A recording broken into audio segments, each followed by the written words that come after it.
ہم قابلیت کو دیکھتے ہیں. ٹھیک ہے.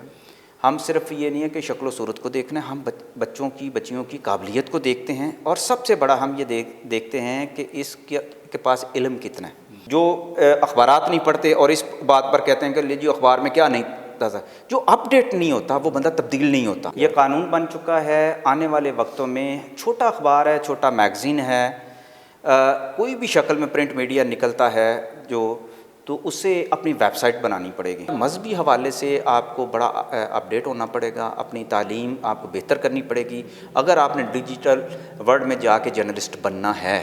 بسم اللہ الرحمن الرحیم. ویب سائٹ کیریئر کارواں سے میں ہوں خالد ارشاد صوفی. سوشل میڈیا کی ترقی سے پوری دنیا میں ڈیجیٹل جرنلزم نے ایک خاص اہمیت حاصل کی ہے. پاکستان میں بھی اس وقت 20 ایسے پلیٹ فارم ہیں جہاں ڈیجیٹل جرنلزم کی سروسز جاری ہیں، اور نئے آنے والے نوجوان خصوصاً میس قوم کے فارغ التحصیل جو یوتھ ہے ان کی خواہش ہے کہ وہ سوشل میڈیا پر جو چینل ہیں ان پر اینکر بنیں، رپورٹر بنیں یا ان سے منسلک ہوں. اور حقیقت یہ ہے کہ ڈیجیٹل جرنلزم میں کریئر کے بے شمار مواقع موجود ہیں.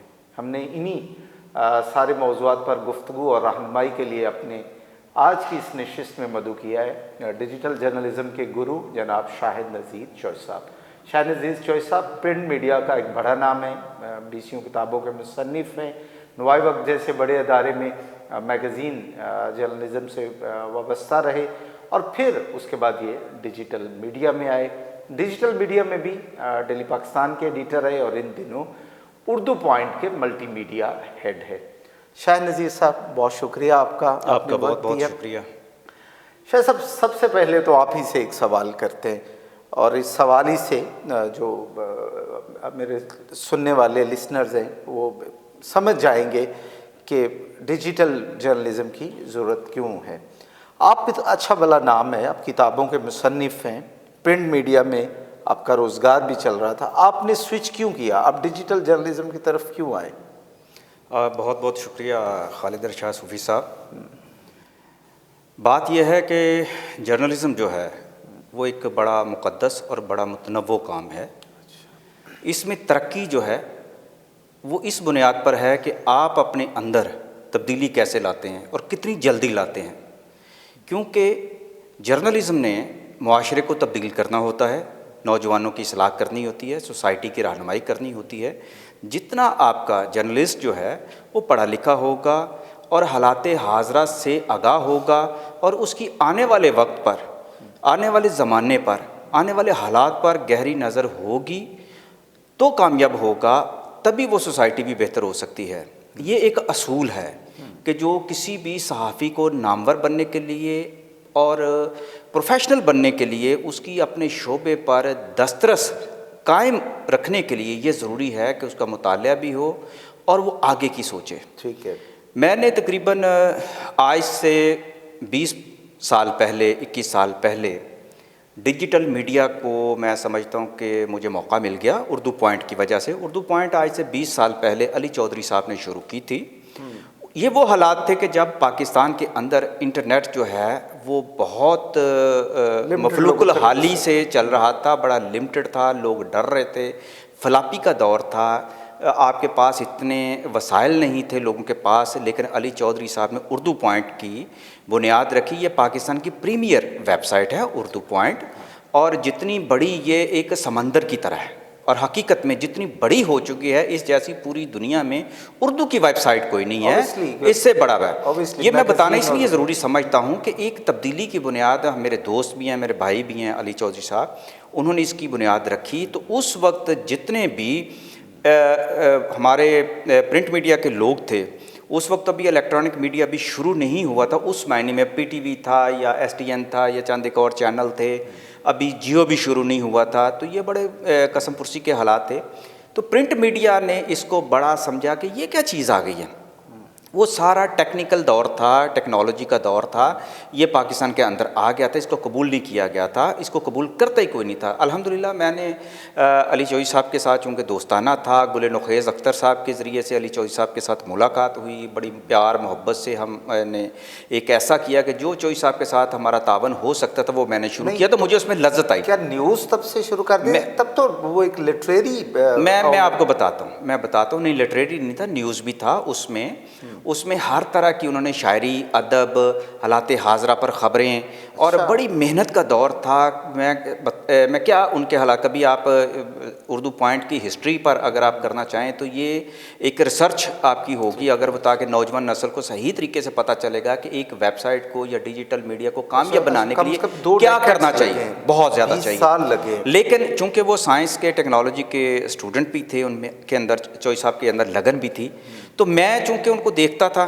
میری اپنی ذمہ داریاں تھیں، میں فیملی میگزین میں تھا، نوائے وقت کا جو ہے اسسٹنٹ ایڈیٹر تھا، میں نے کرائم رپورٹنگ یہ وہ سب کچھ کیا ہوا تھا، کتابیں بھی لکھ رہا تھا، سب کچھ کر رہا تھا۔ میری سب سے پہلی کتاب آج سے 20 سال بعد پاکستان کے اندر اگر کوئی اردو کی کوئی بک آن لائن نہیں ہے وہ میری تھی، وہ اردو پوائنٹ پہ شروع ہوئی، پاکستان میں پہلی کتاب جو آن لائن دستیاب، آن لائن جو ہوئی، جو سب سے پہلے میری تھی، وہ اردو پوائنٹ نے سب سے پہلے کی، جو لوگوں کے لیے بڑی حیرانی کا باعث بنی۔ اور اس کو کون سی کتاب تھی؟ وہ دیکھیں 2 کتابیں تھیں اس وقت میری، ایک تو ڈاکٹر عبدالقدیر خان پہ تھی، ایک پھر تھی ان کی بایوگرافی تھی، اس کے بعد ایک دہشت گرد بھارت کے حوالے سے تھی، ایک انویسٹیگیٹو ریسرچ ورک تھا۔ یہ میں نے کتابیں لکھنی شروع کی، اس کے بعد لوگوں کا رجحان بنا، لوگوں نے دیکھنا شروع کیا کہ یہ بھی کیا چیز ہے۔ لوگوں کے ہاتھوں میں موبائل چونکہ لمیٹڈ تھا، پی سی کے آگے بیٹھ کے آپ نے انٹرنیٹ پہ چلانا ہوتا تھا، آہستہ آہستہ یہ دیکھیں میں نے اس چیز کو محسوس کیا، انہی چیزوں کو میں نے آج سے 20-21 سال پہلے اپنے ادارے کے اندر انٹروڈیوس کروانا شروع کیا،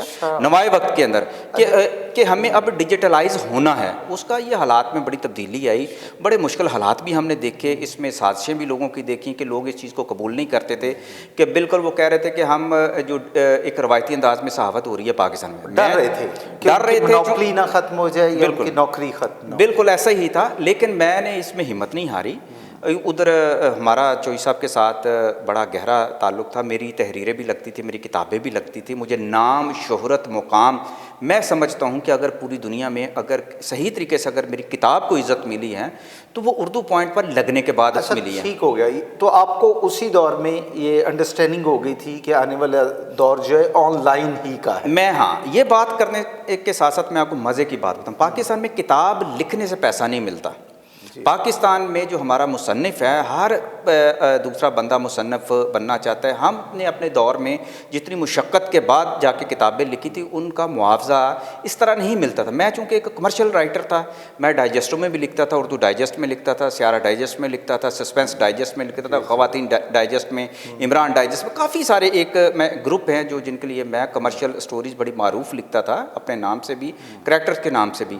تو یہ ساری چیزیں میں اس دور میں کرتا تھا 20-21 سال پہلے، تو اردو پوائنٹ پہ بھی یہ چیزیں چلتی تھی۔ مجھے یہ پتہ تھا کہ دنیا تبدیل ہونی ہے۔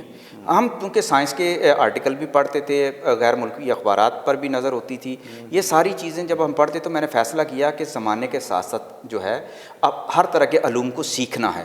اب میں نے اپنی عادت بنا لی کہ زندگی میں نے جتنی کتابیں لکھی ہیں نا صوفی صاحب، میں نے وہ علم بھی ساتھ سیکھا ہے۔ جتنی بھی کتابیں، اگر میں نے 21 کتابیں لکھی ہیں نا، تو فرض کریں اس میں اگر میں نے پہلوانوں پر ایک ریسرچ بک ناول لکھا ہے جس کو بہت زیادہ پسند کیا تو میں نے پہلوانی سیکھی۔ اگر میں نے جنات کا غلام لکھی ہے جو ایک بڑی پرسرار اور مفوق فطرت قسم کی ایک کہانی ہے جو یقین نہیں کرتا، لیکن میں تو اس یقین میں سے گزرا ہوا ہوں۔ میں نے خدا کی سچائی کو دیکھا ہے اور مجھے اس سے بڑی اور کوئی چیز نہیں ہے۔ میں نے وہ سارے عمل وہ سارے کیے، قبرستانوں میں گیا، چلا کشوں کرنے کے لیے گیا، جنات نکالنے والوں کے ساتھ گیا، ان چیزوں کو اپنی آنکھوں سے دیکھا، میں ان سارے تجربات میں سے گزرا۔ اگر ڈاکٹر عبدالقدیر خان کی میں نے کتاب لکھی تو میں نے جتنی سائنس تھی، فزکس کی، ایٹامک سائنس تھی، میں نے اس کی جتنی معلومات ہو سکتی تھی وہ میں نے لینے کی کوشش کی کہ مجھے تاکہ یہ معلومات ہو سکیں۔ تو یہ میرا ایک شوق تھا، یہ وہ شوق تھا، میں سمجھتا ہوں کہ آج کے دور میں جو موجودہ نوجوان نسل ہے، اس کے علاوہ ہمارے ہم عصر بھی جو ہیں، ان میں سے بہت سارے لوگ جو ہیں جو کتابیں نہیں پڑھتے اور فخر کرتے ہیں ہم کتاب نہیں پڑھتے، جو اخبارات نہیں پڑھتے اور اس بات پر کہتے ہیں کہ لیجیے اخبار میں کیا نہیں کرتا تھا. جو اپ ڈیٹ نہیں ہوتا وہ بندہ تبدیل نہیں ہوتا کبھی بھی. تبدیل آپ کو اپنا رویہ بدلنا ہے, آپ کو اپنا مقام بدلنا ہے, آپ کو ارننگ کرنی ہے, تو آپ کو زمانے کے ساتھ تمام علوم کو پڑھنا ہوگا, سیکھنا ہوگا, آگے چلنا ہوگا. تو یہ چیزیں مجھے چونکہ یہ ٹپس ملتی تھی تو یہ میں کرتا تھا, اس لیے مجھے میرے اندر تھوڑی سی تبدیلی ہے. یہ جو ایکسپیرئنس آپ کا ہے ڈیجیٹل جرنلزم کا, یہ فرمائیے گا کہ ڈیجیٹل جرنلزم مختلف کس طرح ہے پرنٹ اور الیکٹرانک جرنلزم سے؟ یہ ٹیکنالوجی کی دیکھیں یہ دور ہے. آپ کو پتہ ہے کہ ہم آرٹیفیشل انٹیلیجنس کے دور میں جانے لگے. ٹھیک ہے. آپ کو یہ پتہ ہے کہ اب آنے والے وقت میں کاریں جو ہیں وہ آسمان پر تیرا کریں گی, سڑکوں پہ نہیں تیریں گی. یہ تبدیلی ہے, یہ آنی ہے, یہ لکھی جا چکی ہے. یہ سائنس میں اسی طرف بھائی جانے لگا ہوں. یہ تبدیلی ہے. ہمارے پرنٹ میڈیا میں جو کتاب پڑھنے کا رجحان تھا, یہ اب آپ کے ہاتھ میں کتاب ڈیجیٹلائز کر دی گئی ہے.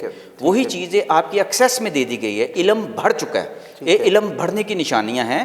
جو کتاب ایک محدود تھی اب وہ ان لمٹڈ ہو گئی ہے.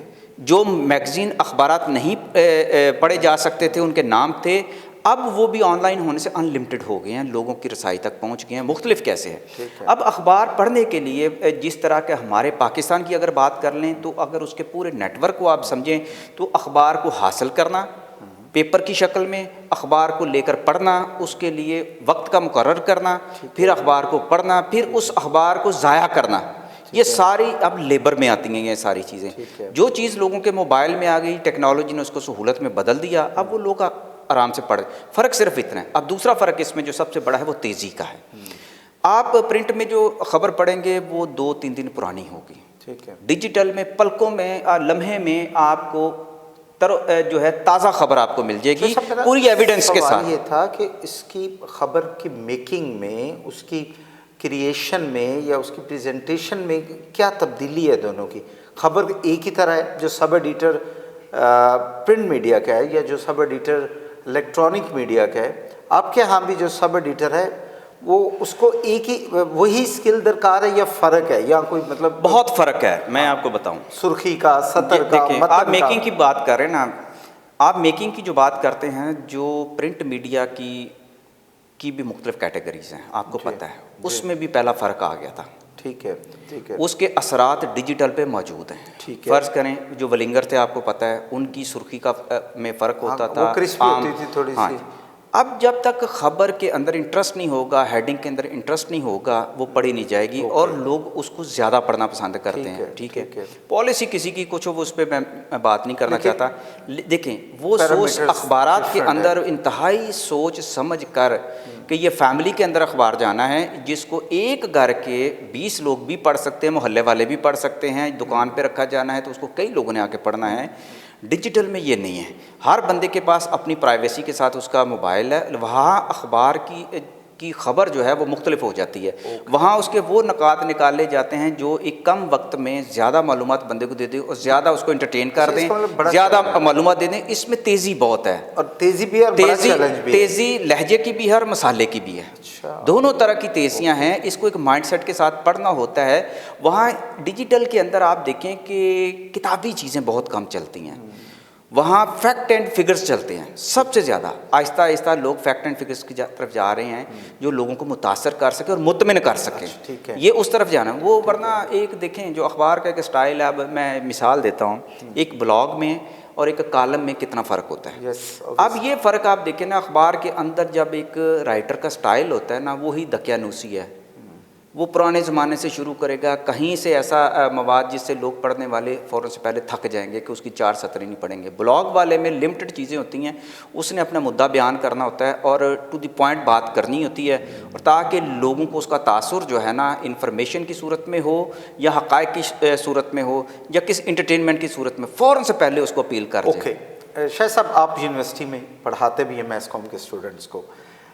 ڈیجیٹل جرنلزم کے لیے ہماری پرائیویٹ اور سرکاری یونیورسٹیوں میں نصاب اور تربیت کا کتنا اہتمام ہے؟ یہ بڑے افسوسناک بات ہے خالد ارشاد صوفی صاحب. میں نے پاکستان کی کافی ساری یونیورسٹیوں میں نے وزٹ کیا ہے. میں 3-4 یونیورسٹیز میں وزٹنگ پروفیسر بھی ہوں. جی سر. اور یہ بڑی